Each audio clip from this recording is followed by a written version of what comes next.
Isang bank manager ang nagtaka at nagduda sa isang lola dahil palagi ito nagwi-withdraw ng 3 milyon kada linggo. Tanong ng bank manager, "Lola, bakit po linggo-linggo kayo nagwi-withdraw ng pera?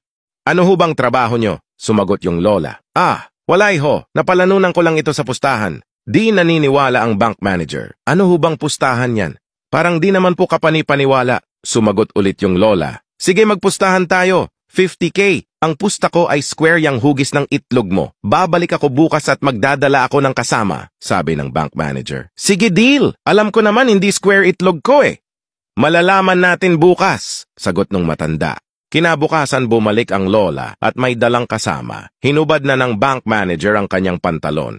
At hindi hugis square ang itlog nito kaya binigyan ng lola ng 50K ang manager. Sabi ng bank manager, "Paano ho kayo nagkakapera dun talo naman kayo?" Bumulong yung lola, "May pustahan din kami nitong kasama ko. Sa halagang 500K, ipapakita mo ang itlog mo sa amin.